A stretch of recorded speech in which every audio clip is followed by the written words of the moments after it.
This is an American Theatre Wing seminar in the series Working in the Theatre. It's coming to you from the Graduate Center of the City University of New York, which is located on 42nd Street in New York City. This is where the heart of the theatre is, where off-Broadway, off-Broadway, and Broadway all meet.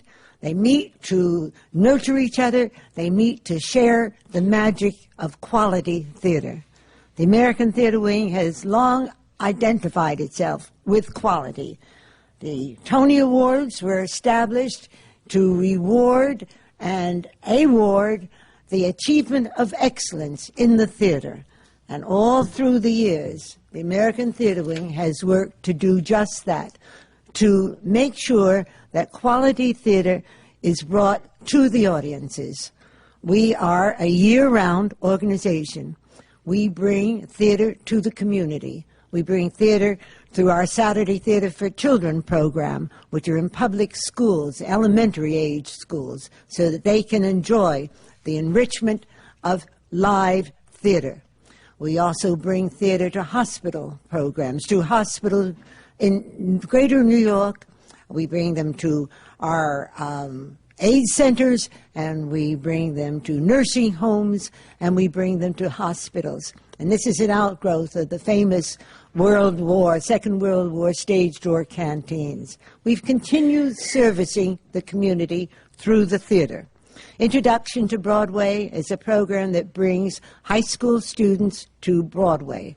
It's their first Broadway show, and for many, it's their very first show in a professional atmosphere. And this is done in cooperation with the New York City Board of Education and the generosity of wonderful, wonderful producers. We also have these seminars, and the seminars have been created to give you an inside view of what it is to work in the theatre, what it is to work in the theatre from the standpoint of the performer, from the playwright, from the director, from the choreographer, from the composer, from the press agent, and from the advertising agent, from the set designs and the costume designers and the lighting and sound designers, and how to work with the guilds and the unions and how they work for you. There are many, many people and many, many components and makeup working in the theatre, all professional and all to the benefit of the audience.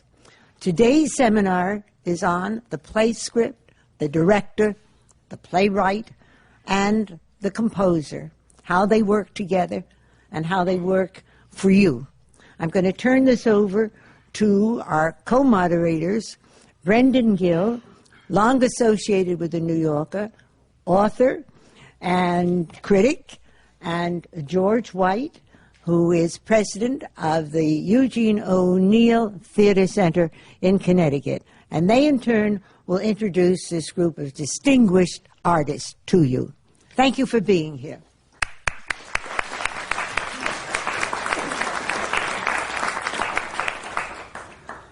On my far right is Vernel Bagneris, a man with a very romantic Creole name coming from New Orleans, not to be startled by that. We once had a program here where almost the entire program proved to be on the edge of dealing with shoes and nothing but shoes. And I must say Vernel's shoes are perfectly astonishing. I admire them. Next to Vernel is Lawrence Sacharow, who is the director of Edward Albee's wonderful play, Three Tall Women. And then at my immediate right, Nancy Opel, who plays a whole variety of roles, but Betty Kafka's second woman and Mrs. Trotsky in the play, all in the timing, which as far as I'm concerned, should run forever. George? Thank you, Brendan. On my extreme left, not terribly extreme, but extreme left, is Matt West, which is not a bank, but actually a choreographer. Well, maybe he will be. Choreographer of Disney's Beauty and the Beast. And on his right is Don Scardino, who is the artistic director of Playwrights Horizons and the current director of a Cheever Evening. And right next to me is David Ives, who is the current playwright of All in the Timing, and whose other work includes Ancient History and The Red Address. Well done. I was going to ask David right off the bat, so often is the case with a playwright that there's an attitude or a makeup in his mind which is games playing, and all of the timing is so much an intricate and wonderful game along with everything else. And are you a games player? Are you a chess person? Are you a... I wasted several years playing chess, actually, in my youth, but then decided that there was no money in that, so I'd become a playwright. And found there was a lot of money in that? I read the Bridge column every day, or every other day in the Times now, which is about the extent of my games playing that's left. In my, the rest of the time is taken up with business now, but not. I can't say not really. I mean, no, not very much. And I have to apologize for my shoes. They haven't got that tab on the back. That's what I like, that tab. So not really. I mean, I kind of restrict my games playing to my writing table, and I'm not even good at things like Scrabble. You know, I feel my mortality when I'm playing those games. You know, when someone says party games, I think, my God, I have only so long to live. I can't play. You know, I can't play Botticelli now. There's no time. But what about your other plays? Do they represent? They're quite different. I think that one thing that I have tried to do in all of these years of non-game playing playwriting is to try to stay fresh, and so I think the other plays are all quite different from this. So, you know, variety is. I get bored if I write the same play twice, so I try to. Because you've written a great number. Quite a few, yes. How many? Well, I just had 14 of them brought together in a book, and that's probably the last few years' work. So I've been writing quite a lot, although I'd prefer to forget most of them. So would many other people. I see. I want to ask Matt, too, as a choreographer, because we don't always have, or ever have, enough choreographers here on these seminars. But in doing, of course, Beauty and the Beast, what was your influences in getting into choreography? I mean, it's a wonderful profession, if you will, but it's I hate to use the word esoteric, but it certainly is not what one normally goes into, because there's not a lot of opportunity. And are you from the coast, or where are you from? Oh, yes, I'm from California. Okay. I've lived in New York about 20 years, and actually I started performing with Disney when I was just a kid on their tours, Disney on Parade. So my association with Disney goes back quite a ways. And I always wanted to choreograph. I had worked on Broadway in a chorus line and a couple other things, and thought it was a stepping stone to choreography. Yes. No pun intended. And I was very good at Twister, actually. That was my favorite game, so there you have it. But I always wanted to choreograph. I enjoyed performing very much, learned so much from working with Michael Bennett, many people out in California, Tim Conway's show, when we did specials and television shows. But this is what I wanted to do. Well, did you sort of hang out a shingle and say, Matt was choreographer? What? No, you know, it's the old story. I was at a party a few years ago for Disney out at the studio, and they had seen, I had done the movie of A Chorus Line, and it had just come out, and they approached me and said, hey, would you like to choreograph some television specials for us? And I had done a lot of television as a performer, and I said, sure. I had never choreographed before. I kind of lied. And they let me do a couple television shows and liked the work. And that's how my association with Disney started again. It was nice. I had been with them as a kid, gone away, kind of grown up, and, well, grown up to a point, and gone back with them. They put me together with a team, the director, Rob Roth, the scenic designer, Stan Meyer, and we started doing some live entertainment for them. Dick Tracy, a couple shows for them, for the Disney Channel, and got to Beauty and the Beast. When you say, I kind of lied, that's the console of almost everybody's life. Know, yeah. It turns out maybe or maybe not a break of some kind, but when the break comes, if it is a break, you have to kind of lie. Well, you just capitalize on that break. You have to go for it. Yeah. You know, if you want it, you just have to take the step and try. And they were very supportive. They gave me a great support team in Florida for these television shows. They helped me. I think they knew I was kind of lying, actually.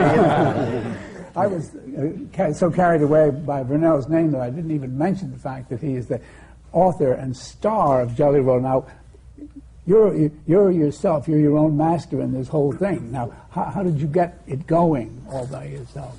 Well, I started with research. I went over to the Library of Congress, and Jelly Roll had left an oral history. And he spent about 2 weeks with Alan Lomax daily, because he felt that, well, actually he did it 3 years before he died, so there was some premonition there, that the credit was going to skew as far as where the origins of jazz came from, and he wanted to, in his words, set the record straight.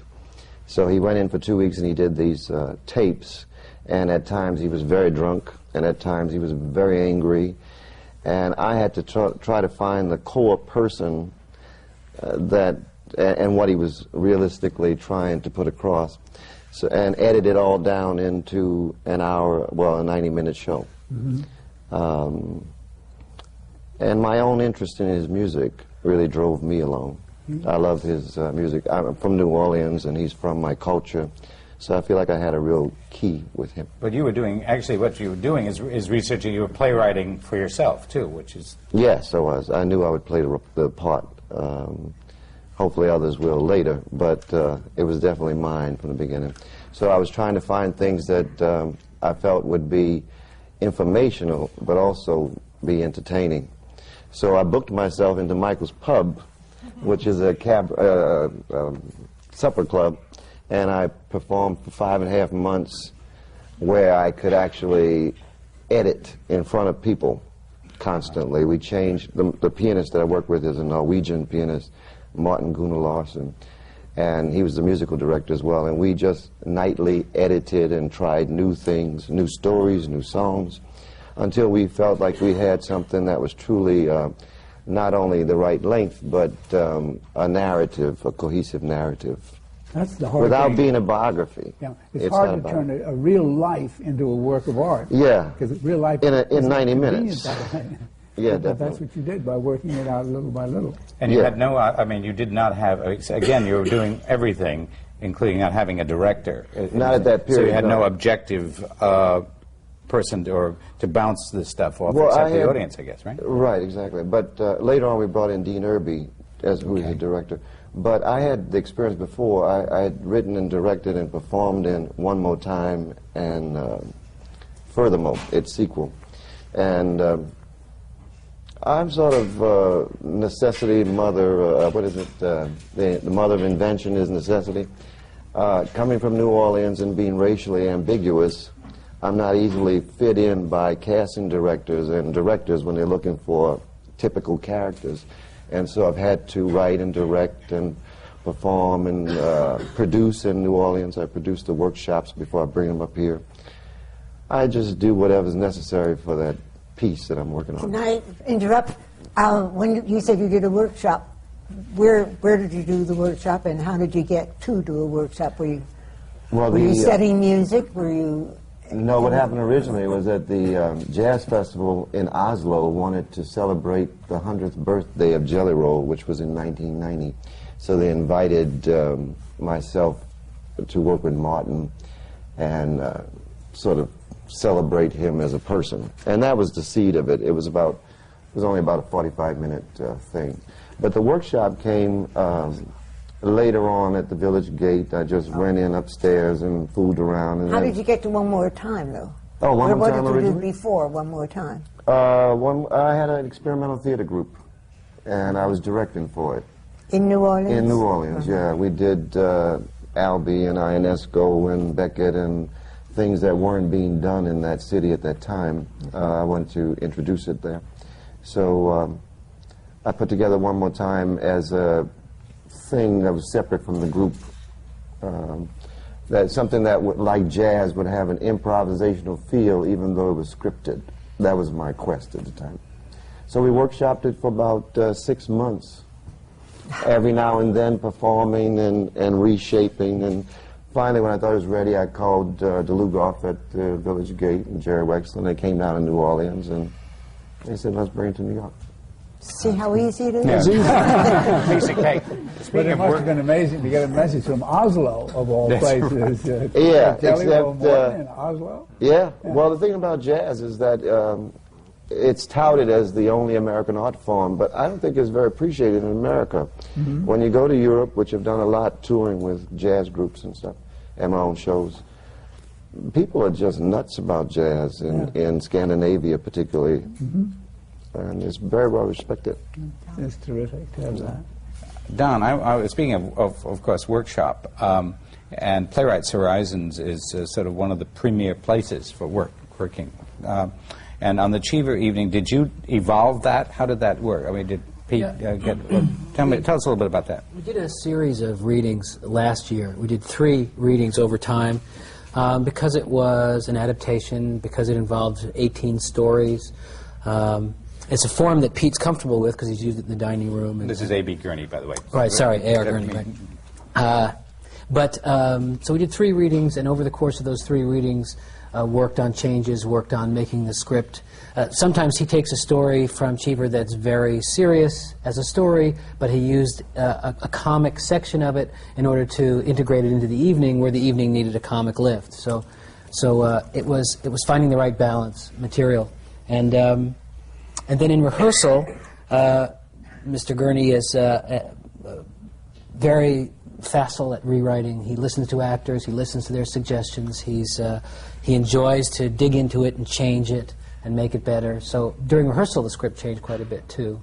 And then even in production we decided that in order to make it more fluid, Pete needed to write some transitional material, which he then did. So it changed all the way up to about a week before opening. So you really are, as a director, really working truly in collaboration. Right. With a live playwright, Right. which... Yeah, we have a sort of extensive dramaturgical staff as well. We have now 3 people in our literary department, and it's a playwrights theater. I always think that the main stage is almost the tip of the iceberg, and while it's important, obviously, for the work we do, that the real work we do is everything you see before it gets to the main stage. I think that it's kind of a next step place. We get a piece and we say, okay, this piece has merit. What's the next step? We have a 1 week's work program, which is we take the play and sit in a room with a group of actors and a director for a week and just have that playwright take the next step by working with actors and a director, dramaturgically focus that play. And we have 2-week readings. We have the new theater wing upstairs, which is a minimally designed production that runs for 2 weeks at $10 a ticket, does not get open for reviews. And then we have the main stage work. So we have just about every step you can take along the way and then tailor it to the playwright's need. The Cheever Evening is very cunningly put together because the small bits and pieces at the beginning, they're all the hors d'oeuvre, Right. and then the last major thing is a play in itself. It's really substantial, and it builds to that. And of course, the audience doesn't realize that all these bits and pieces are going to be leading up to a very powerful ending. That's right, it's a clever construction, isn't it? It's wonderfully skillful. But now, you must have guessed that from the beginning, or did you know that you were going to build to that somewhere along the way? Well, that was really Pete's idea, that he'd use the stories, sort of tab versions of the stories, and build his way. It's kind of a migration of a class. We start out in the city, move to the suburbs, and then Act 2 is at the seashore, sort of saying that this class was at the center of things in the post-war boom, and as time progressed, they moved to the edge of society, outside society, trying to hold on to their world. And so the second act, which is all at the seashore, becomes an accumulation of stories. Finally, the last section of the play is really 3 or 4 stories integrated, Goodbye My Brother, a few others. And it was Pete's intention to build to that one piece. And Gurney and Cheever both, but Gurney especially, is very good on elderly parents and who are supposed to play the role of elderly parents, like in real life. And then it turns out they really are so sick of the troubles of their children and the imminent troubles of their grandchildren. They just want to drink and be quiet. That's right. And so this is how that part of the play begins with the father, the grandfather, just wanted to be always drink and be content. And then all this family trouble interrupts. That's right. And it is so wonderful. And the audience, the shock of recognition on the part of the audience, it's almost a sense of the relief on the part of the audience, at least of a certain age, that they can laugh at this terrible situation which they themselves face. Find themselves daily. in. Yes, that's right. Yeah, So you can it's run, but you can't hide. It's a very good putting together of all that. And is the Cheever family happy with it? Very happy, and we were kind of nervous about it. Susan came first, came to opening night, and she was sitting behind me, and I hadn't met her yet. And as the lights went down, I heard her say to her husband, "Oh my God, why did I say yes?" And then the lights went up, and about 10 minutes in, she said, "Look at the light." And of course, Cheever is all about light. Light was very important to Cheever. It's a transforming element in his writing, and we were very careful with Ken Posner and John Lee Beatty to really orchestrate the play of light. And when I heard her say that, I thought, okay, I think we're home free. Then she laughed and laughed. In intermission, she said she was having a wonderful time. She said at the end that everyone thinks Cheever is so bleak and unrelentingly bleak. And she said it was so good to see his sense of humor come forward. And actually, Cheever's work in the stories was much funnier than, say, the work as he got older and when the journals were released and the letters were released. Yeah. We get another picture of him. So that was good. And then Mary and Ben and his wife, Janet Maslin, came, and they brought John Cheever, the second, I guess, was about 5 or 6, whose favorite part was when Robert Stanton mooned the audience. He laughed for 45 minutes. Yeah. But they've been very happy with it. Yeah, that's good. Larry, talk about your collaborative efforts, because I think you've done an awful lot of that. Over the years? Yeah, well, and also with Edward. Yeah, and particularly now with Edward and Three-Toed Women and all. Well, the way the Obie play sort of came to me was because of River Arts Repertory up in Woodstock, New York, where, similar to the process Don just described, we had every summer playwrights in residence working with actors, but our playwrights would come up without a script. They would just have an idea. It began with Len Jenkin, who I just invited up, said, "Hey, you want to work with 6 actors for a couple of weeks and write a play?" He said, "Sure." And he said, "I like coming up with dirty napkins and scribbles." And so he did, and slowly over a 2-week period, he wrote Act 1 of a play that eventually landed at the public. Joe Papp produced it. And that began a whole process that Len started working with me with bringing people up, Eric Ovemar and Mac Wellman and Connie Congdon and on and on and on. And then we started doing international writers, Israelis and Palestinians, and it became a real place. People would come from Europe even and say, "Hey, I've heard about your place in Woodstock. Can we come up, and can I come up and work on my play?" And it was very exciting in the summer. And we had a main stage, which I also thought was just a pretext for doing the other stuff, which was always much more interesting. In process work. And I had heard about Three Tall Women from one of my patrons who had seen it in Vienna and came back and said, he gave our theater a lot of money, and he said, "You know, boy, this is a great play, you should try to do it." So I got in touch with Edward and asked him if he had any plans for the play, and we spoke over a period of a year, and I got in touch with him one summer, and by the next summer we had agreed that River Arts would do the play, and we did it on our so-called main stage, not as a work in progress or anything. And we began, Edward came up, and we did the first reading, and then we had a deal where he would go away for about 2 weeks and come back and watch a run-through. And so we were able to work, and then he came back and he watched a run-through and gave me notes about what he felt was working and what wasn't working. And then we worked again for another 10 days, and he came back, and then he was there through the whole dress rehearsal process.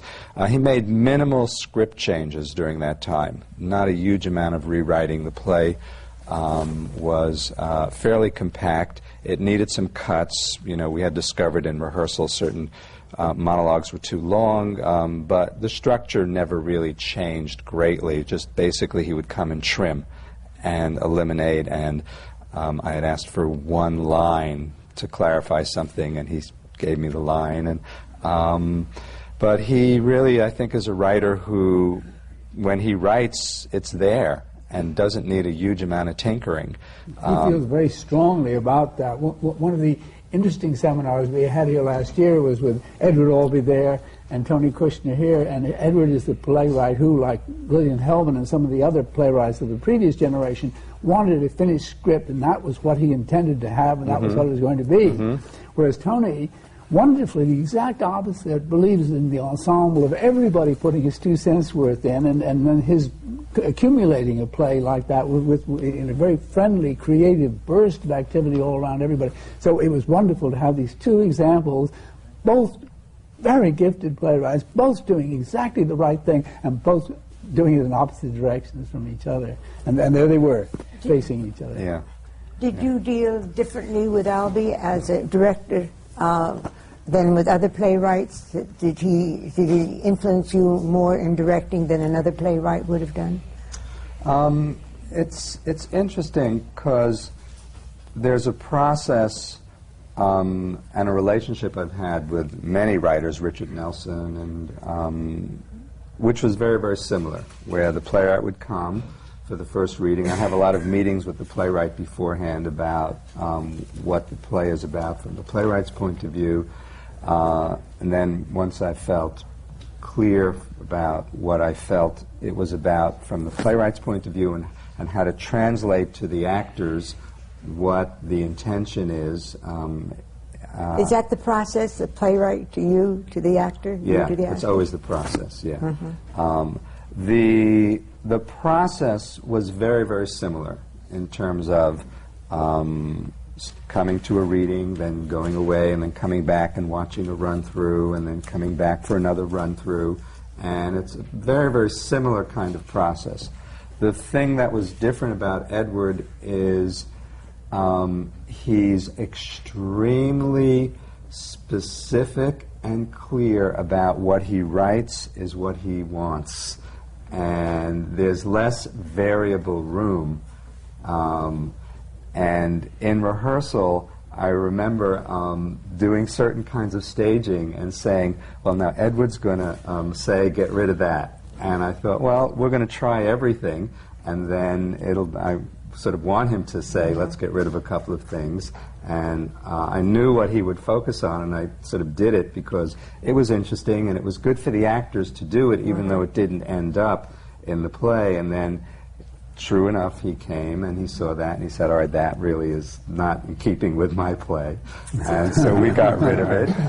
But we also were able to keep a lot of other stuff because things that were glaringly not right, but good for the actors to do as part of a rehearsal process, but didn't necessarily need to end up in a production, could get cut, but other things could get kept. And he was very clever. He asked me, well, why was I doing a certain thing? I had asked the actors to move really slowly. We were using the image of sort of still photographs. And he said, you know, what's going on there? And I said, well, we're sort of working with this image of, like, photographs that settle. You know, don't ever, like, play it fast and frenetically and sort of overreact to moments. And he said, the problem is I see the photographs. And I said, okay. And all I did was take out moments where it would sort of begin and end and rest, and then it was fluid, and it was such a wonderful note. That's all he had to say, and it just opened up for me how to do it and how to achieve what I thought was the right way of doing the play, at the same time learning from Edward in terms of what really doesn't work in terms of his world. David, what kind of a playwright are you? Are you a Kushner or are you an Albee? I think I'm a little bit between, actually. Nancy is nodding her head, and she certainly knows. I certainly, when I've taught playwriting, and I have always told my students that the only true thing I've ever heard said about playwriting was when George S. Kaufman said that plays are not written, plays are rewritten. And yet, I have to have something that I think is as good as I can get it before I show it to anybody. I can't imagine, for example, the process that you just talked about of coming up and just writing for 2 weeks. I mean, that's inconceivable to me. I have to lock myself away for a long time and come up with something that is is ready to be shown to someone else, and then I need lots of other ideas.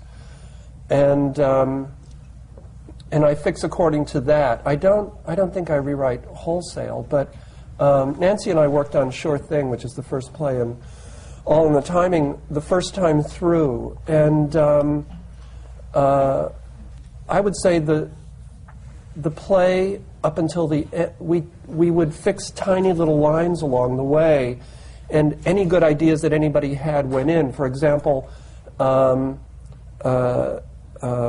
there's a line that always gets a laugh. It's Nancy's line where he says, "Are you waiting for?" There are two people sitting at a cafe table, and he says to her, "Are you waiting for somebody?" And she says, "Yes, my lover. Here she comes right now." And the bell rings, and it always gets a laugh. And I had written this terrible line. What was it? It was, I believe, yes, I am waiting for someone. My lesbian lover. Here she comes right now. And I said, it's bang, bang, bang. What is Nancy's role in this? Well, that's right. I wanted to have you. Yeah. And so Nancy said, "No, darling." No, I don't believe that anyone would say, "My lesbian lover, here she comes right now." Here she comes right now says it all. No. But now all your different roles are written for Nancy. I mean, Some that of, play. well, that part was developed for her, right? You know, that part was. And actually, when I wrote Universal Language, the first reading we ever had of it was in a bar in Soho with Nancy and I reading it aloud at the bar to each other. And actually, was hearing Nancy read it in this bar that taught me that that would be okay. You know, it was fine up to that point. But I'm very bad at endings. For example, it takes me forever to get endings right, and Sure Thing's ending, actually, I called into the director's phone machine from a hotel in Los Angeles and said, "Try this." And when I came back, Nancy, I think I had used macaroni and cheese, and Nancy had said, "Would it be all right if I changed it to broccoli or Brussels sprouts?" Yeah. And so we changed it to that, and so endings take me forever. The end of Universal Language for this show, I really finished 4 days before we opened, and the last 5 minutes of that play went through many, many permutations, and so getting that adjustment to the ending is always hard for me. But a lot stays the same. But I have to have other people's. I couldn't work like Obie, where I'm not so either sure of myself or so. I don't know. I don't have the same attachment to what I've written to think that it's right. I will change absolutely anything. He also uses a separate language. Obie's language is not conventional colloquial English. It's Obie English. So that isolates him to some extent. I think he did 17, according to Robert Stanton's count, who was also in All in the Timing. Whose bottom you mentioned earlier. I think he counted 17 endings versions to Universal Language. Yes. Nancy, go back to before all the endings. Okay. Where did you come in? How many? I came in about 7 years ago. Yes, that's when It was 7 years ago that we started. As a what? Well, I came in for Sure Thing, which was the first play of the evening, All in the Timing. All of these things, I think maybe you should mention, didn't write all of these one acts for one piece. You sort of wrote them at different times. Right. And we sort of brought it all together. Now, how did you except bring that? I wanted to talk about your collaboration and how you collaborate. How you collaborate. What goes through your mind? How do you interact with this? And Nancy, are you an actress? Yes. Were you an actress before a collaborator? Yes. Are you an actress collaborator now? I think mostly an actress, I guess. Mostly. Well, it sounds like you're a little of both, though. You can take the fifth on any of that. Yeah, All right, now go on. Yeah. But you know, it was interesting when you were talking about the things that you know are going to be removed from a play. But from an actor's point of view, it often informs and deepens the performance. That's why it's so great to be involved at the very beginning, because you get all of that. Even if you can't make it work, and even if you know it's going to be gone, it can really deepen your work, and it's amazing to be involved with the author present. It's an incredible experience. Well, the old conventional wisdom, which I must say I disagree with, was that never, ever, ever let the playwright talk to the actor. That was the old, and of course that was the old conventional wisdom. Because there were a lot of things saying that the actor would try to pad their part of it, but I mean, counting lines, yeah. Yeah, right, exactly.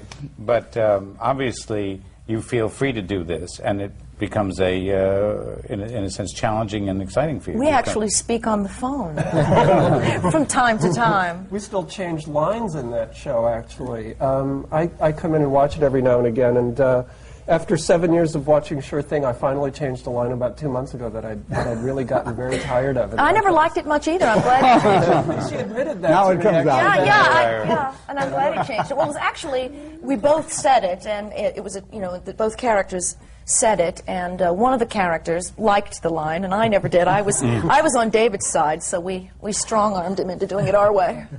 George, what you said about the actors and writers talking as opposed to not talking, after all these years of being in both situations endlessly, what, for myself, I think I finally come to about that is that if it's a developmental workshop, it's great for the actors and the playwright to talk about the script. But when it comes to a production and you've got 3 to 4 weeks rehearsal and it's about the director talking to the actors about performance, at that time I think the writer should no longer talk to the actors about simply performance, not about text. Mm-hmm. Well, that means that the director has to know exactly what the playwright wants. And also that the actor has to know what the director's role is, right. too. But then we come back to the heart of what this seminar is about, which is the director-playwright relationship, and then that is such a critical relationship for the director and the writer to come to an understanding about what they mutually want. How do you get that? Does a playwright say to you, "You've read my play, now tell me what you think it's all about"? All the writers that I've worked with are different. A lot of writers say, well, what do you think? What's it, how do you want to do it? I'd love to sort of see how you do it.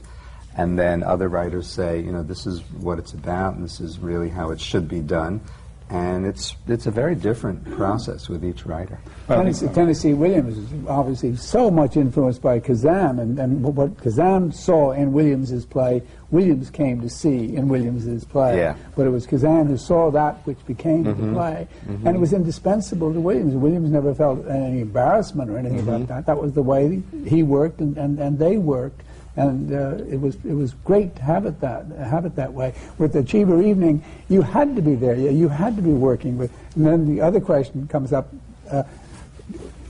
in respect to the actors in the Cheever Evening. Were they also making some contribution that way? They actually were.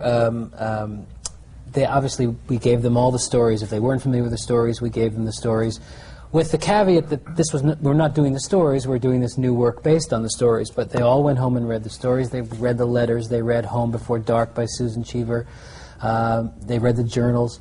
So it opened a bit of a Pandora's box, because they'd come in and say, in the story it says that I should, and it was kind of negotiating those aspects. But frequently, they're all smart actors, and they're all very dedicated to the play, and so they came in with ideas that were very helpful that Pete took, used.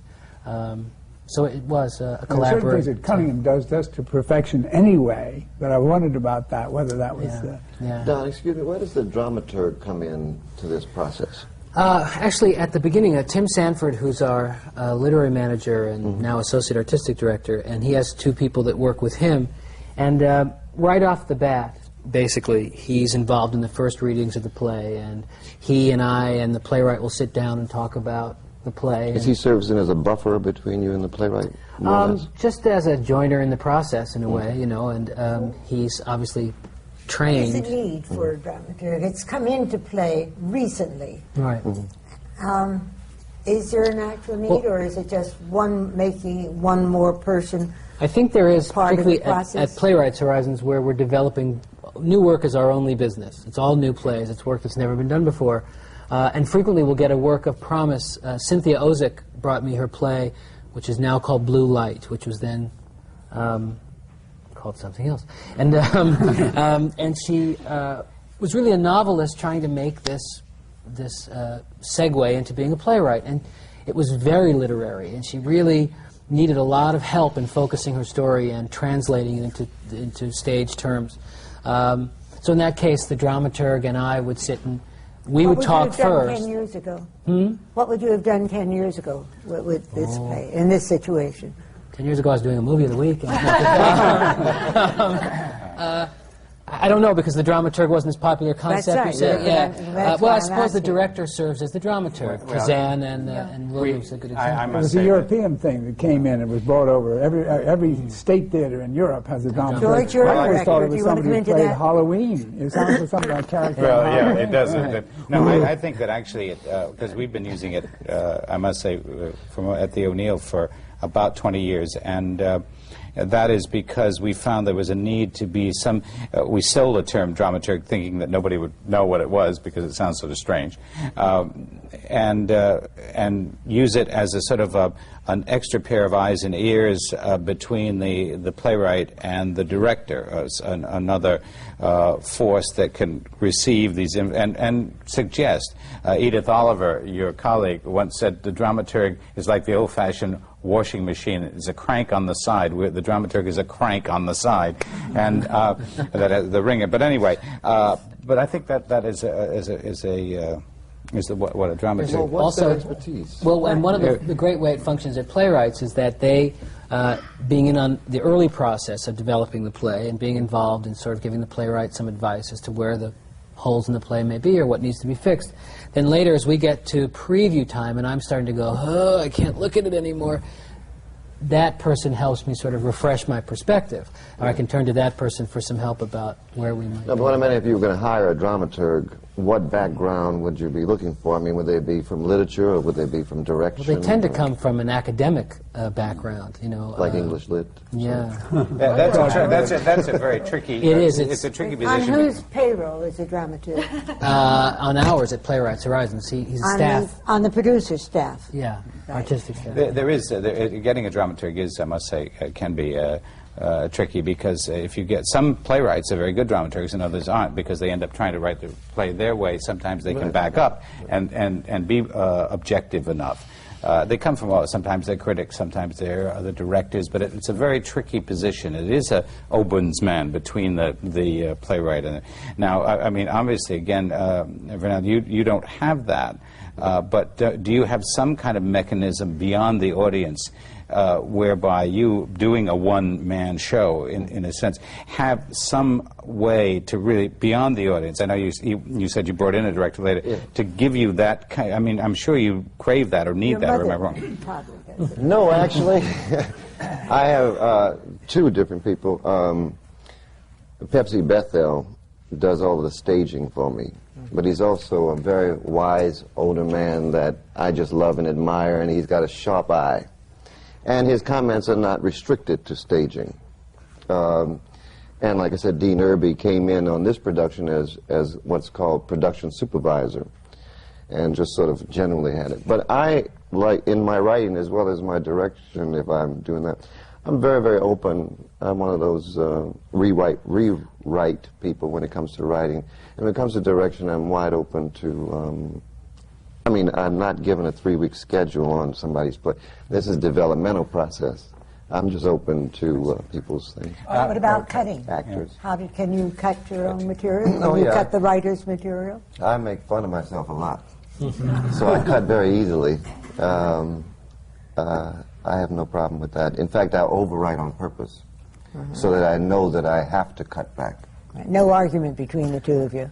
No argument. I was actually going to present a dissenting view on dramaturgs, which is I have often dreamed of honoring dramaturgs by giving them a small coastal country and letting them talk to themselves. I was going to say, I think someone here isn't going to like it. And then taking a jackhammer and cutting that country off at the border and floating it out into the sea. I have. And there you have it. I had never heard the word until I went to Yale, when I suddenly had dramaturgs foisted on me. And none of them ever knew what they were doing, and I fired every one of them. I said, if you come into this room again, I will kill you. And simple threat.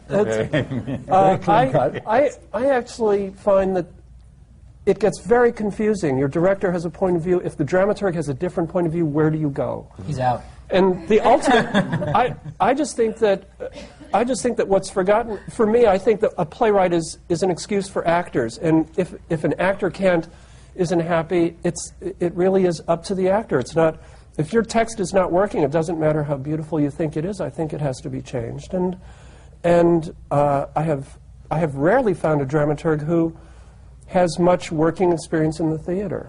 That's the problem, because around the country in the last 10 years, I've heard this over and over again, that people have been graduating, getting master's degrees and PhDs in dramaturgy from very prestigious schools and don't really know about the theater, and they try to get jobs and nobody feels they're really of value. Whereas so I remember when Grotowski was working in Poland, and he honored Ludwig Flaschen, his dramaturg, who spent years with the company at the theater and was an integral part of the process, as was an architect and actors, and in the collaborative process, or people who worked with Brecht. There was a sense of an involvement in the theater that was part of the life of the theater that we've short-circuited in American theater by graduating dramaturgs and say, go to work, without really having that internal, visceral kind of connection. Is it an apprentice kind of role, then?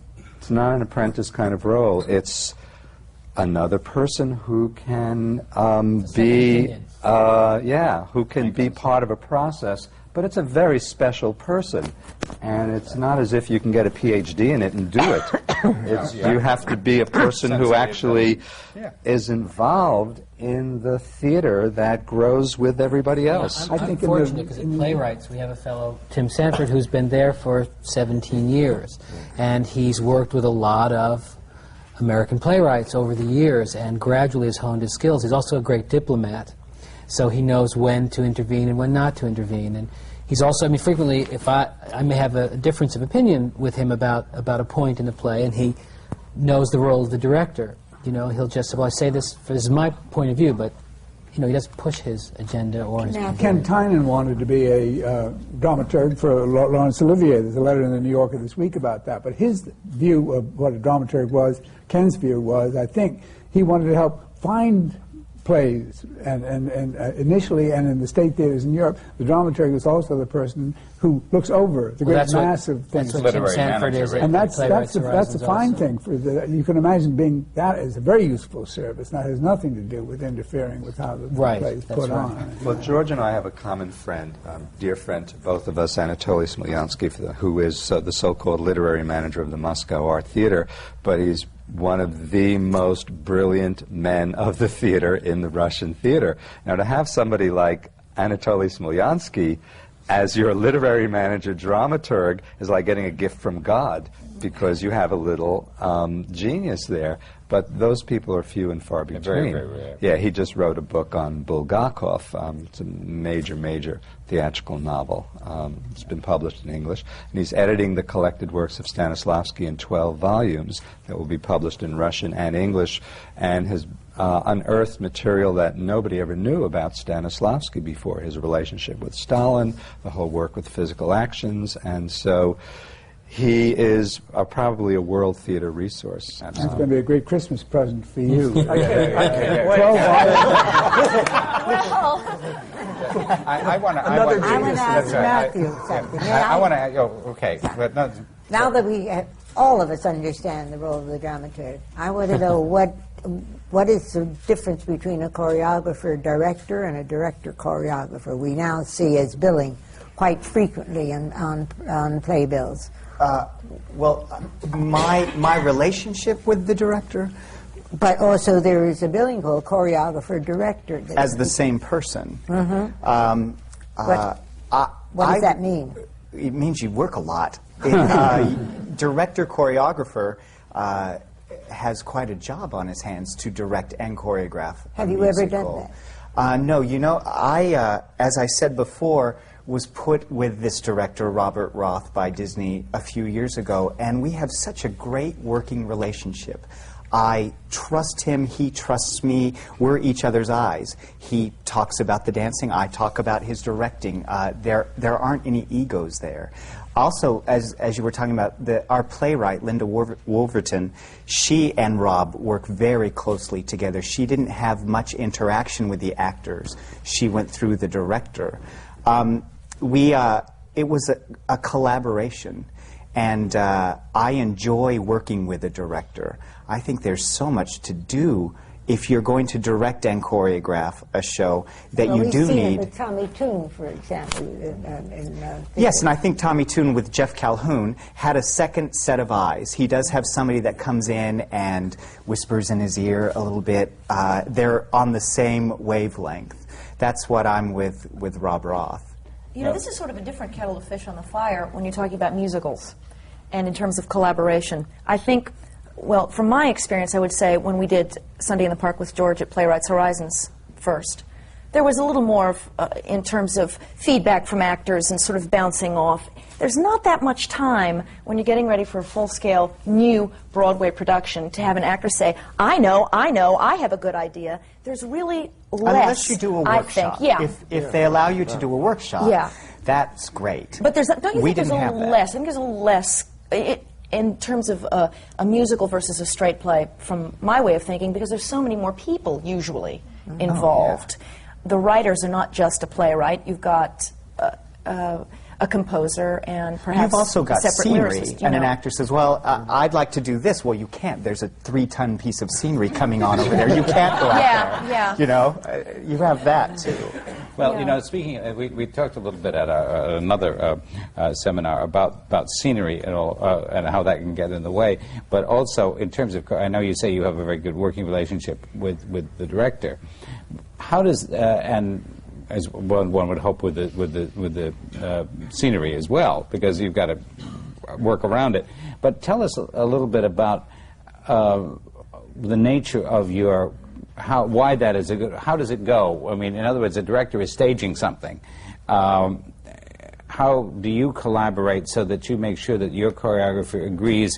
I would think stylistically, I would obviously go through your mind when you're doing something with the director. Do you talk in advance about the kind of thing you're doing, or you just put it up there and let the director edit? Oh no, we in advance completely. We worked on Beauty 2 years. As a team, and again, the team effort. The scenic designer, Stan Meyer, one of my best friends. I wouldn't do anything without talking to him, neither would he without talking to me. He comes to me and says, now, do you want 8 steps? Do you want 6? How wide should they be? How deep should they be? Can you get up this? What are the escape steps like? We discussed everything.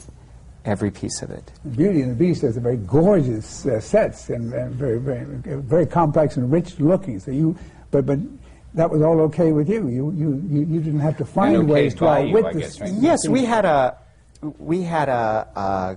goal to remain true to the movie because it had been an animated classic, and because we wanted to do it big. We wanted the children that were coming. Our big thing was Anne Holdward has a daughter named Leia. Anne Holdward's our costume designer. And Leia would come in, and Anne would show her designs for the Broadway production, and she would say, who's this, Leia? Well, that's Belle. You know, that's the Beast. We wanted to stay true to that so the children wouldn't be confused. 10-year-old dramaturg. Yes. Started young. I'm telling you. Sorry. Before he kills again. I'm going to meet this child, I know. What about casting? Who has the final say? We just finished casting the Los Angeles production, and Rob Roth and myself, and we did most of the casting to the last day, and then we brought in Michael Eisner, Alan Menken, and Linda Wolverton. They're very involved in it, and they enjoy it so much. It's so nice to work with a producer that has fun. You know, he wants to come in because he has fun. He trusts us, and that's a very nice feeling. Is that true? Who does casting? Playwright, director, combination of two? Well, the playwright, of course, has final say.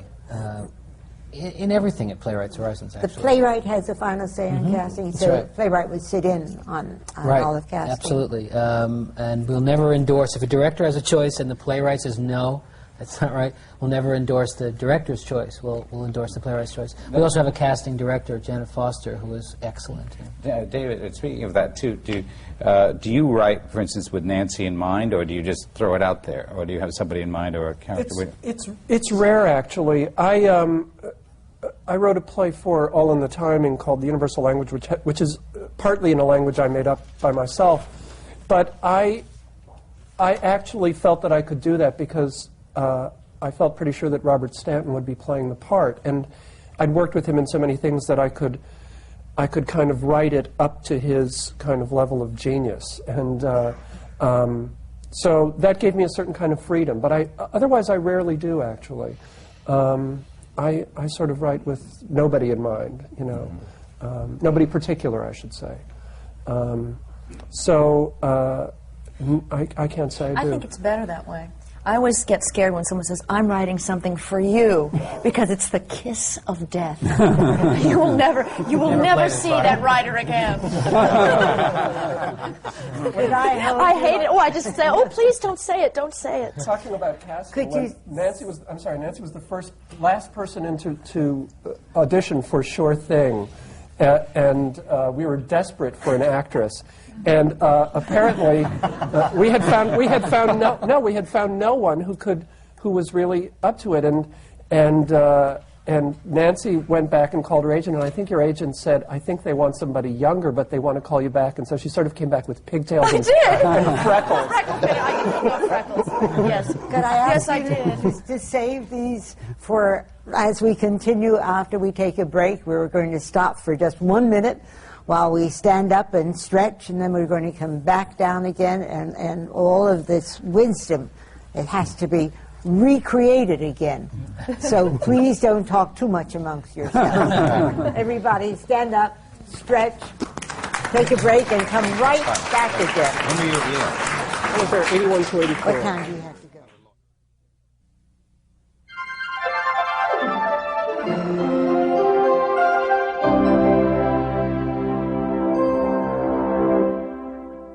This is CUNY TV, Channel 75.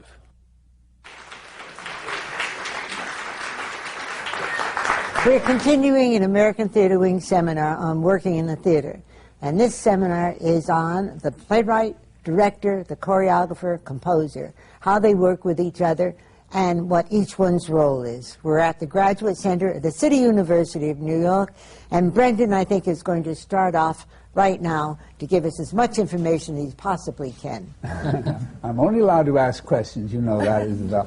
We were talking before about the fact that there are now courses in colleges and universities, how to become a dramaturg, how to become this, that. As a journalist, I've always felt the schools of journalism were a total waste of time. I think the idea of having dramaturgs get PhDs in such a subject is a waste of time. But it is also the case in this generation that a great many of our playwrights have indeed gone to school as if to go to school to become playwrights. Now, you attended drama school. I went to Yale Drama School, yes. Yeah. Nobody is ever supposed to finish the Yale Drama School. They're supposed to go there. I actually am trying to get back in. I had a great time there. Very good pizza at a place on Chapel Street. But how early on do people think they ought to go to school to be a playwright rather than the old-fashioned way of just writing? Well, I had my own sort of secret 3-year plan. In my case, I didn't go to Yale until I was about 30, and I'd had quite a few plays done already by that point. Radio plays, one-acts, ridiculously long full-length plays here in town.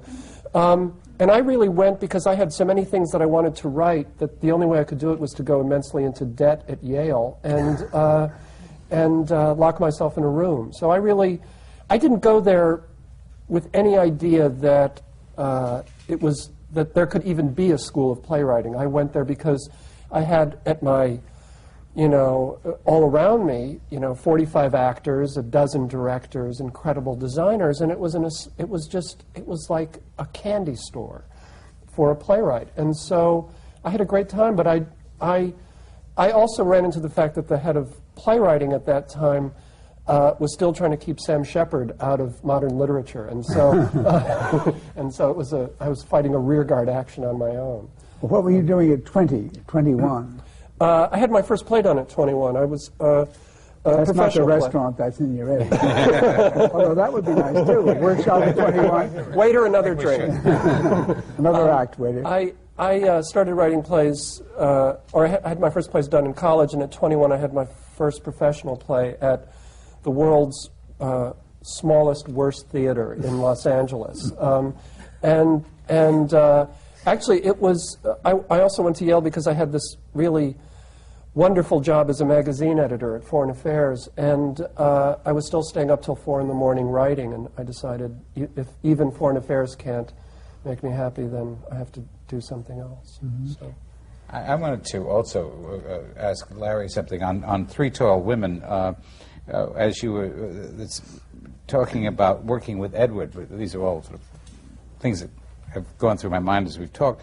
When you did that, Three Tall Women, Edward is, Albie is also, has felt, and I think it was at a seminar not long ago here, that he talked about not wanting other directors. He sort of had come to the revelation that he wanted to direct his own stuff. From what you say, that collaboration was very symbiotic and not at all a problem. So obviously he must have seen something in the way you work to not be, you indicate that there was not a problem, that indeed it was a very, very useful collaboration. But sometimes, what do you think from a director's point of view, if it wasn't Albie and it wasn't Three Tall Women, what do you think about a playwright directing his or her own work? Because that's one of those also truisms that, along with don't let the actors talk to the... There's very few writers who I've seen really successfully direct their own plays, and those playwrights tend to be more poetic and imagistic writing in a much more abstract kind of vein where they understand the visual imagery of their own work in a way that's not clear on the printed page. And so seeing those people, I've had experiences with writers like that where I've watched them direct a workshop and then taken the play and directed it and learned a huge amount because the script is not very revealing. It's a highly poetic, it's highly sort of surreal, and then it usually needs a real strong designer, director, writer collaboration to get a sense of what's the visual imagery, when characters are not written clearly but they're sort of poetic, then the playwright usually has an idea in his head about a characterization that you can't get from reading it. And seeing those kinds of writers stage it in a workshop fashion is very helpful. The tendency is to pace it and not to pace it well, so it tends to be all on one level, and while you can get a lot of clues, they're not that concerned with the overall architecture of the piece and how the rhythms work because they're working more moment to moment. I'd like to say we just had Peter Hedges work a new play in the new theater wing upstairs. He's a novelist and a playwright, and he wrote What's Eating Gilbert Grape. And he kept interviewing directors. This is for that program I said that we put up for 2 weeks. Critics don't come in. It's $10 a ticket, minimally designed.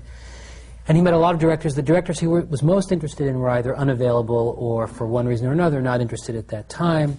He kept meeting directors, and finally, he said, I'm going to have to direct it myself. And we cautioned him over and over and over again about it. His wife was due to give birth during the tech time, and in the third week of rehearsal, his mother passed away.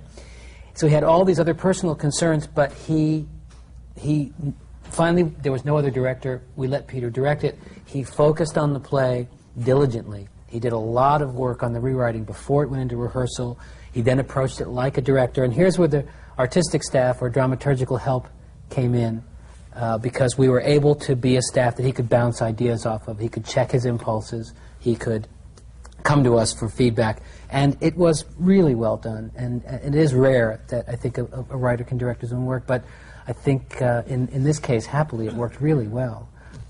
But he's a very bright fellow. David, do you ever feel so frustrated that you want to leap in with both feet and just get in there and direct it? I may be a fool, but I'm not that stupid. You know, it can be very difficult from an actor's point of view working with Playwright directly, who's directing, because you can't sort of bash away at it while he's away and say, I can't make this work, I can't make this work.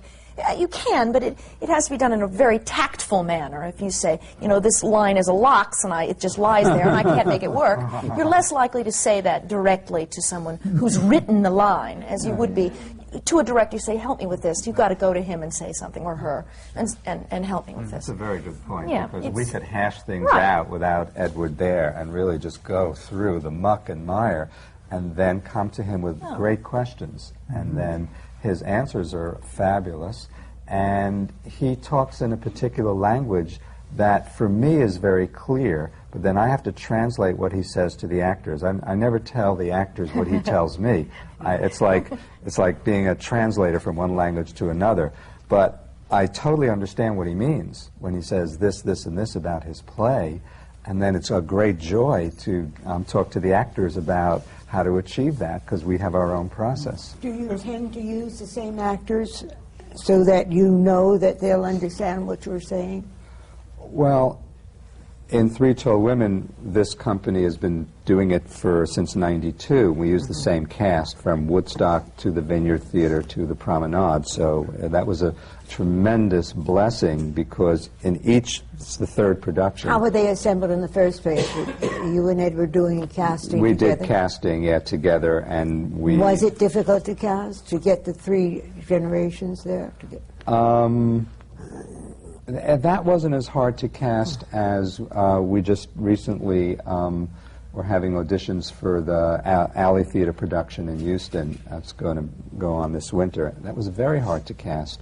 You cast from here? Yeah, we cast from here, and that was complicated. And you use casting agents? Yeah, we use casting agents. That's something else that has come into the theater recently, too. Right. Not very recently, Yeah. but the casting agent is another. Well, that's a great resource and a real time saver for everybody, to have a casting director who can actually present you with an audition schedule. And a resume. How does that work? Tell us a little bit about it. You send out a call to the casting agent and say what? I usually start with the casting director and give him or her what they need for a breakdown, which is a character description, which could be 2 sentences on each character. Then they make up a breakdown sheet and send it out to all the agents. The agents submit all the pictures and resume to the casting director. Casting director goes through it and weeds out and then says, this is who I think you should see, then sets up auditions. I go to audition many more people than I weed out who I want Edward to see, or whoever the writer is, for the final callbacks, and then I bring back several people for each role for the playwright to finally get his or her approval at the end. You see how easy it is to get a job? Okay. I wanted to move on to something that Brendan mentioned during the break, and find out what people are working on now beyond what they're actually performing. Vernel, are you? What are you working on? Are you working on something now, or are you too busy? Yeah, no, I'm never too busy. Would you tell us about it? Is it the same kind of? I mean, are you doing the research on something that you want to share with us? Yeah, actually, this piece is going to be easier for me. I've decided. I'm adapting a Langston Hughes play. I got the rights from the estate to work on Little Ham. And I'm adapting it into, it's a comedy, a 3-act comedy, and I'm adapting it into a 2-act musical.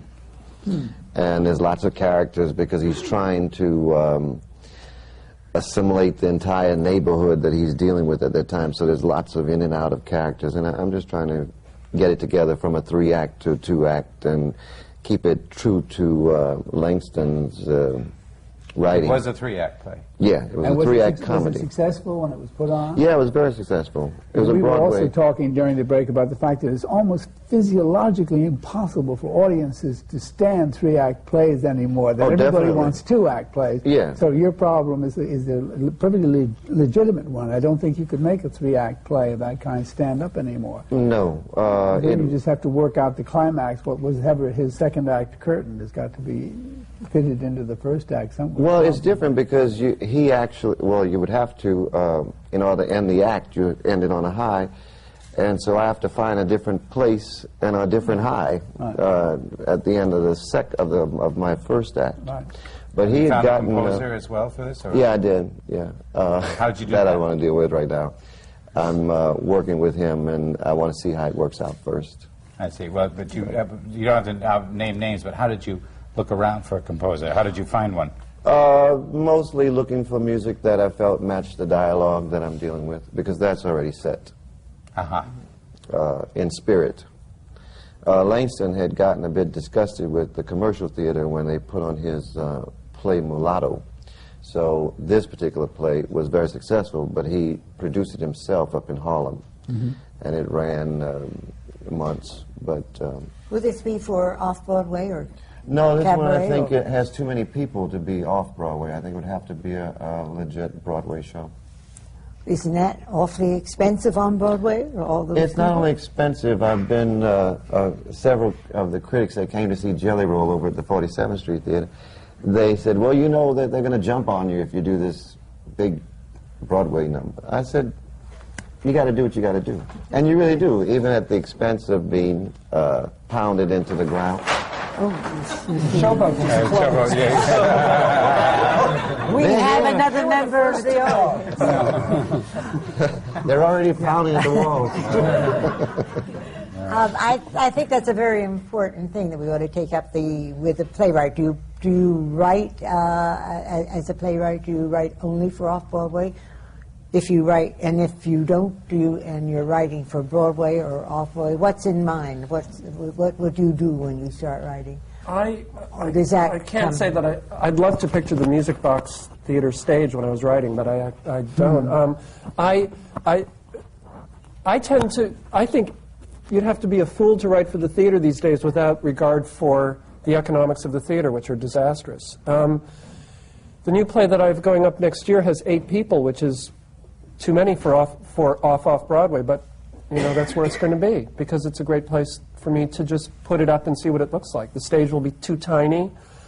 It'll be too expensive for the producer, but I tend to write with smaller stages in mind because I tend to like smaller stages. I love chamber theater the way I love chamber music, and so I tend to write for a smaller stage. For the audience, 8 people is great. There's so much more nourishment for an audience. And Cheever Evening, that last big scene with everybody there, is so nourishing. Just by sheer numbers, it's nourishing. And I'm reminded when you say 8 is almost too many, when Wally Shawn wrote his first play and not understanding the economics of the theater, had over 100 characters in it. And he said, why not? You know, you can do it in a novel easily. Why not on stage? Well, my first play at the Circle Rep in 75 had 22 actors and 44 scenes, which tells you how little I knew about the theater. I was going to say the opposite thing where I did a show one more time that on purpose I had a very small show because I wanted to keep it off Broadway, and that was my head. I mean, I come from the Grotowski experimental thing. But it wound up on a West End in London. And it wound up on a national tour. So you're not, when you're writing, you're not really writing for a space. A venue in particular. The audiences, sometimes it'll work for 800-seat house. You never know. We have a lot of questions to be asked. I have to interrupt you again. Would you like to ask your question? Good morning. Good afternoon now, everyone. This is for Vernel, and all who may apply. You wrote the play, you direct it, and then you act in it. Have you had the experience of doing that? What was it like? I've had the experience several times.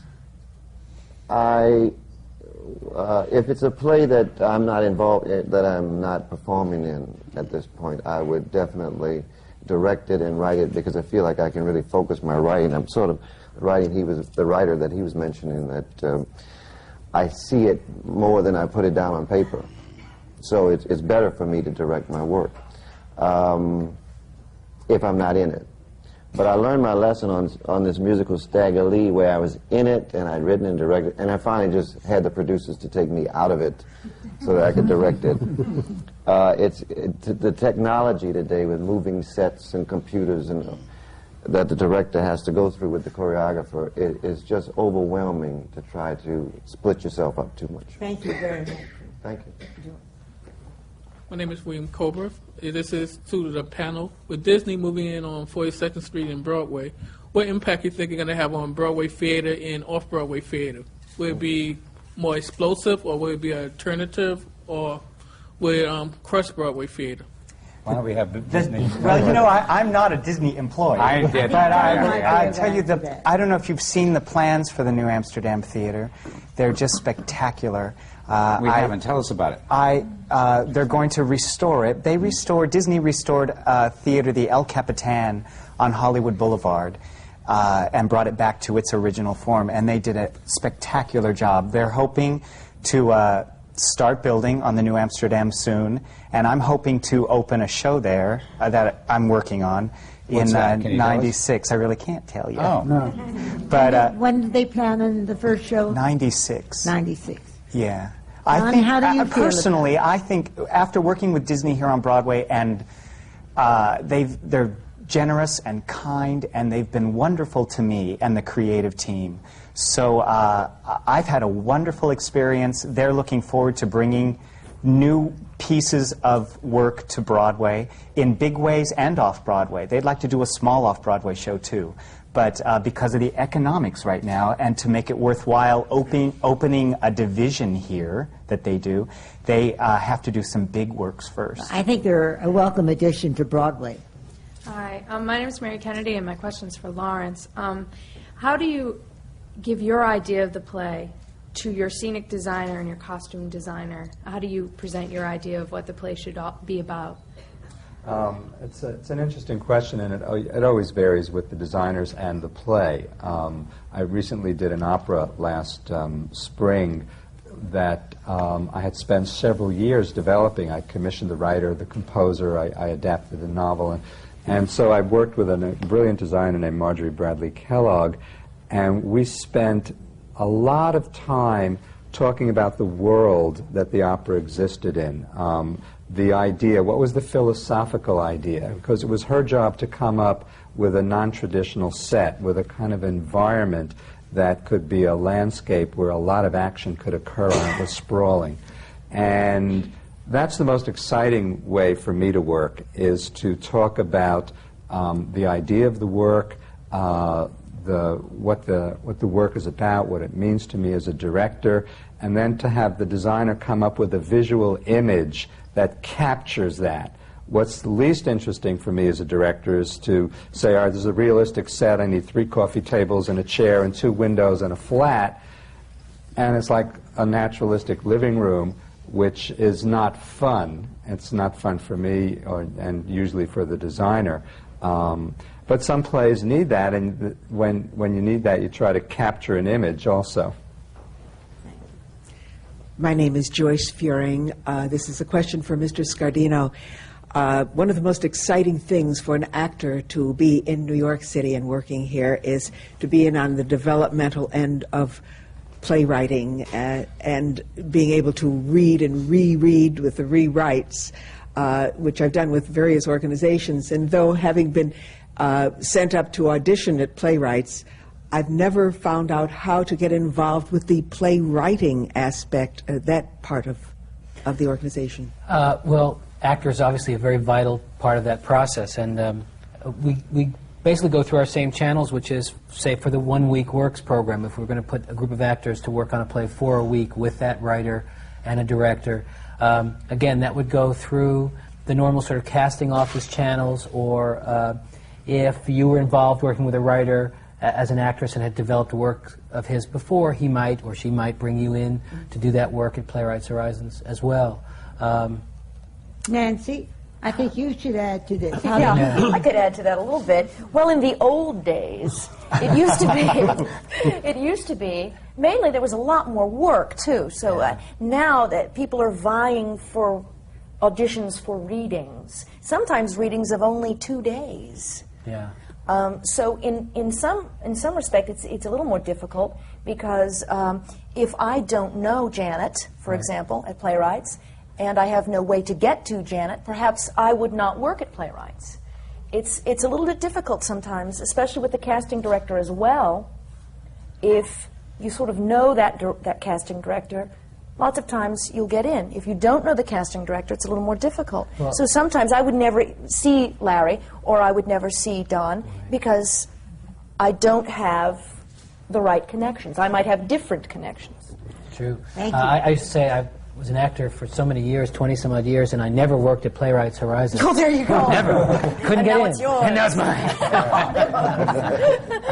Yeah. It's true. Yeah. Hi, my name is Yvette Gagne, and I'd like to know if in the theater community is, for on-Broadway, is that reserved more or less for sure things as far as the work is concerned? Is there any room for risky work on Broadway, or is that reserved for the off-Broadway?